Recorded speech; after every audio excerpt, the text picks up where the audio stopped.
Nous avons eu Africa Baraza pour consolider vraiment notre. Donc, ce qu'on veut voir aujourd'hui, c'est ce qu'on a déjà fait. Et puis, à la fin, nous allons avoir un document final pour voir l'agenda africaine vraiment. Et cela nous aidera à l'implémenter.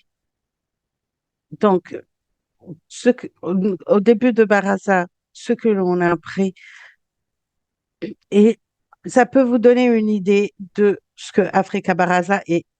Donc, nous avons eu une petite vidéo de comment on a trouvé le logo Baraza. C'est un espace où nous nous rencontrons pour parler des questions qui sont importantes pour les Africains. Et et nous voulions faire un agenda. Et vous vous demandez, est-ce que c'est l'agenda africain?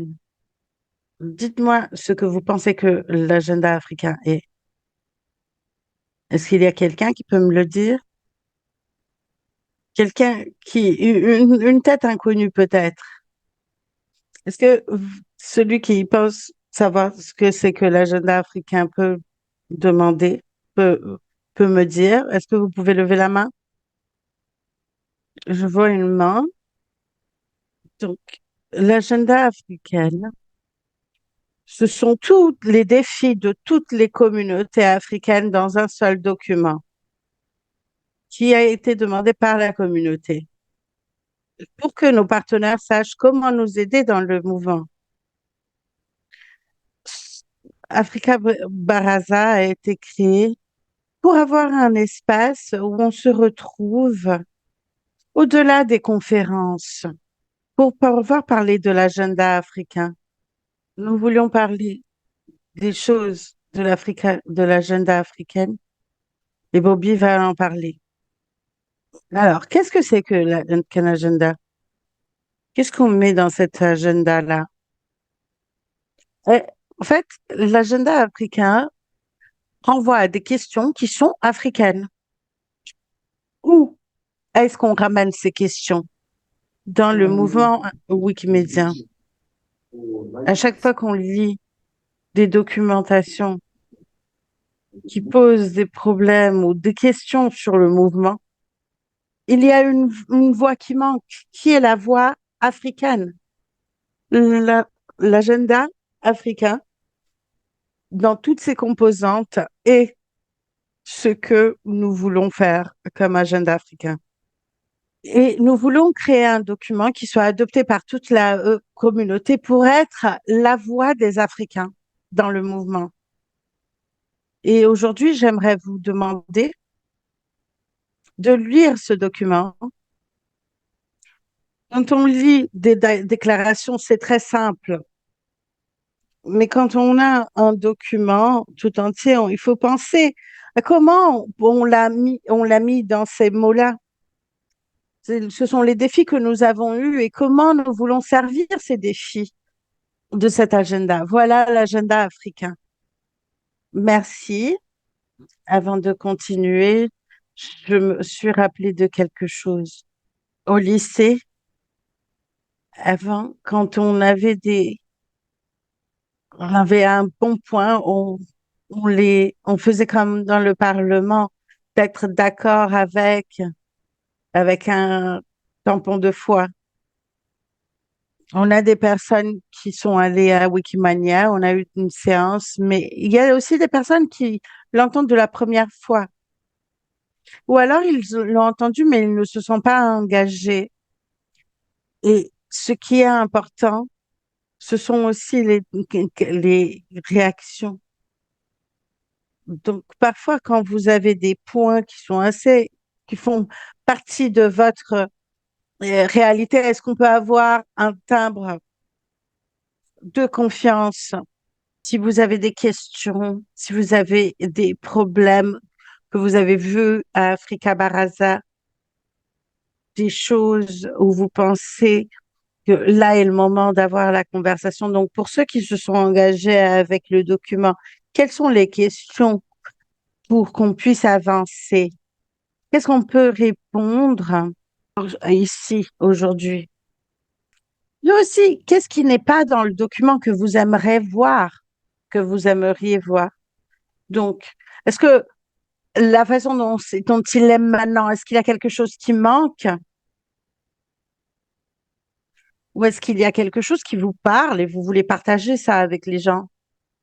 Donc, posez les questions et Bobby va répondre. On ne peut pas, malheureusement pas entendre les questions.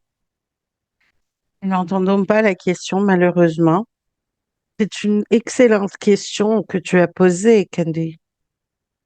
L'agenda africain est fait par vous et vous êtes les propriétaires. Ce sont des commentaires et des suggestions qui ont été faits par la communauté. Il nous faut ajouter ces commentaires-là là, et, et vous montrer combien vous l'utilisez. Donc, j'ai eu un commentaire qui nous a dit, vous êtes là dans, mais nous sommes ici en tant que communauté. Quel est le prochain item dans l'agenda? Nous voulons faire en sorte que tous les commentaires soient sur le document. Et comme ça, nous pouvons, cela peut nous aider à savoir comment on va faire. Et puis ensuite, on va faire une autre consultation pour savoir si on a eu, si c'était bon, que la façon dont on l'a résumé. Et ensuite, on le partage avec d'autres communautés comme la fondation, les partenaires, etc. Donc, vous nous dites sur quoi vous voulez travailler en Afrique. Merci beaucoup. Je crois il nous faut euh, finir cette séance bientôt. Donc, si vous avez une question en plus, nous ne pouvons pas entendre les questions. Donc, sera dans la charte. À la fin de 2022 à Rwanda, nous voulions avoir et faire une curation de documents, de questions de responsabilité dans le continent. Alors, il a parlé de questions très importantes. Cette année, nous célébrons 10 ans. C'était organisé par un groupe de Wikipédia pour parler de questions africaines. On n'avait pas de plateforme pour le faire. Et le premier point, a été en Afrique du Sud, à Johannesburg, et nous n'étions pas organisés. On laissait juste les choses prendre leur cours, on laissait la nature faire. Et après 2017, nous nous sommes rendus compte qu'il fallait avoir une organisation d'une façon ou d'une autre. Former quelque chose qui pourrait organiser la conférence, etc. Et en Tunisie, nous avons, on a eu, on a proposé d'avoir un comité responsable de Wikindaba pour pouvoir s'assurer de la continuation. Et ensuite, ils ont suggéré que il fallait que ce soit informé par les organisateurs précédents de la conférence pour qu'on puisse avoir des apprentissages. Maintenant, Wiscom s'est formé et au Nigeria, le comité est venu et on nous a parlé des questions que nous étions, qui allait être responsable des questions dont nous parlions. Et donc, on s'est décidé, d'accord, Wiscom Ensuite, on a eu le Covid. Et après le Covid, on a eu la conférence au Rwanda l'année dernière. Et c'était un dimanche. Et avant de faire le commentaire sur comment le mandat de Wiscom a été étendu, parce que parler, c'est bien, ramener des questions, c'est bien, mais quand il faut faire des stratégies, ce n'est pas tellement bien. Quand il faut collecter et écrire tout ça, ce n'est pas si bien aussi.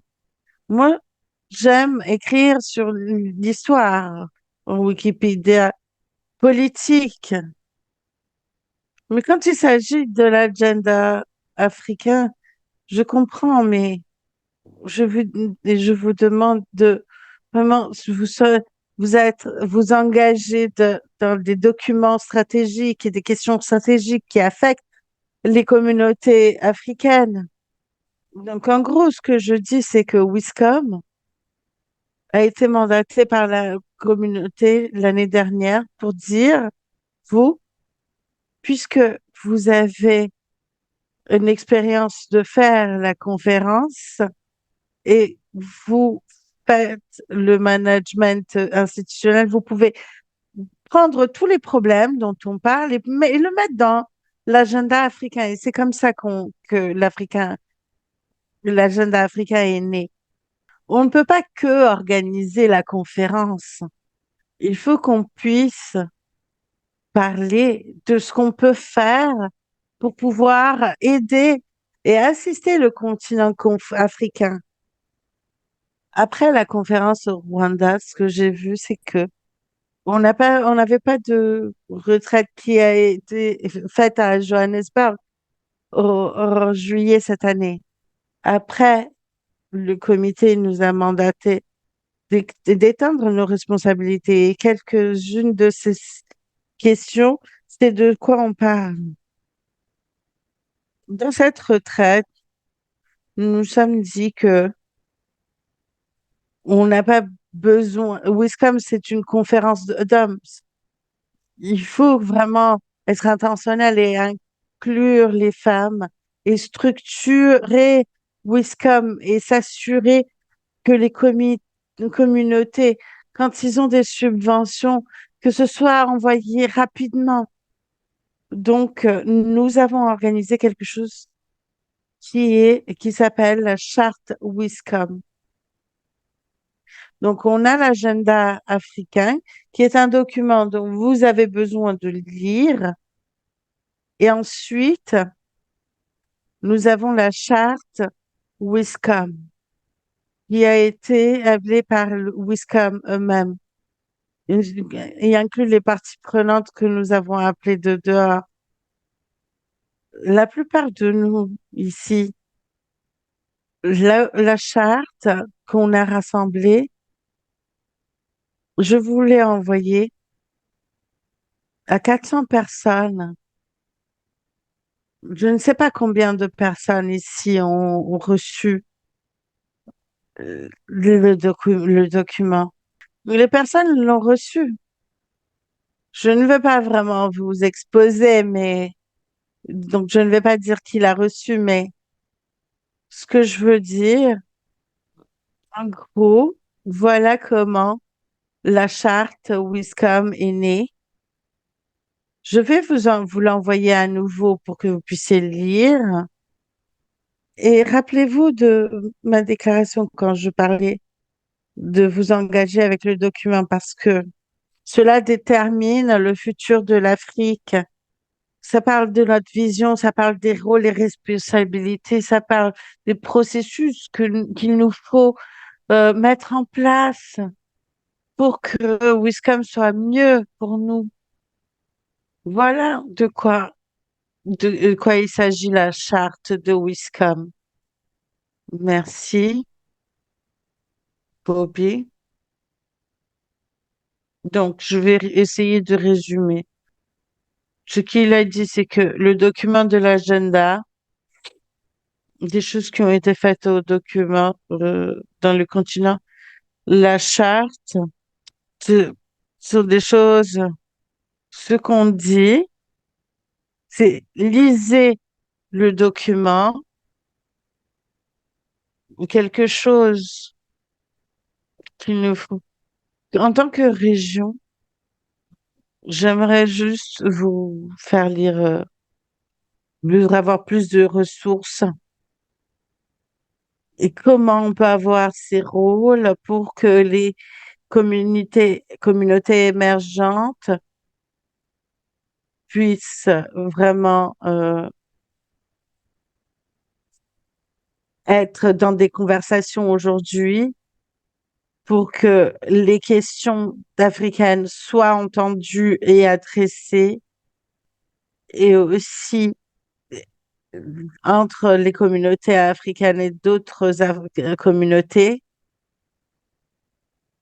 Et nous sommes aussi ici pour nous rejoindre, pour nous réunir. Et il y a des choses que vous allez voir dans le document, par exemple, que pour modérer des conversations complexes dans plusieurs régions du continent et faciliter des conversations sur l'allocation de ressources financières. Donc, Wiscom peut parler de vous, peut parler pour vous aussi. Peut-être que les personnes se posent la question où est-ce que, pourquoi je devrais marcher? Pourquoi ces considérations sont importantes aujourd'hui? Quand on a parlé du contexte de l'agenda africain, le contexte, c'est l'histoire. Comment ça s'est passé? Les communautés choisissent une personne qui les représente. Pourquoi le Nigeria, ils ont choisi un homme et l'Afrique du Sud, on m'a choisi moi. À chaque fois, c'est des hommes. Et quand on a choisi des personnes pour être sur Wiscom, c'était deux hommes. Mais nous essayons de combler cette lacune, de réduire cet écart. Ce n'est pas juste de continuer comme ça. La deuxième chose que j'aimerais couvrir, c'est que la deuxième chose que j'aimerais dire, c'est la question de ne pas faire des choses. Si vous voulez que les choses soient parfaites, ça ne va jamais arriver. Il faut déjà commencer par faire quelque chose et après nous continuerons. Donc, nous n'essayons pas d'être parfaits, mais nous essayons de au moins commencer dans le mouvement. La nature ne va pas s'en occuper tout seul. Il faut que les personnes soient intentionnelles là-dessus. Et maintenant, nous sommes là. Donc, il faut juste vraiment faire le premier pas. Et ça, c'est mes derniers mots. Merci. On va juste faire. J'aimerais juste dire cela. Et je le dis avec toute la passion du monde. Pour moi, je pense que nous sommes sous-représentés dans la conversante et dans la plupart des espaces en tant que femme. Mais j'aimerais vraiment qu'on commence à rentrer dans ce espace spécifique. Nous avons une séance en communauté, pour la communauté. Et c'est un défi pour les femmes qui font le plaidoyer pour plus de femmes. Quand nous avons de l'inclusion dans l'agenda. Voilà comment la communauté aura l'air. Et je sens qu'on pousse la conversation au-delà. Donc, c'est un défi pour nous. Donc, nous pouvons commencer à dire, voilà comment nous voulons plaidoyer pour nous-mêmes. C'est moi qui appelle cette conférence d'hommes. Donc, et là, nous aurons des résultats. Merci. Merci à tous pour d'avoir participé à cette séance. Regardez le document de la charte. Faites en sorte que votre voix soit entendue. C'est un document pour tout le continent. Merci beaucoup. Bonne journée à vous.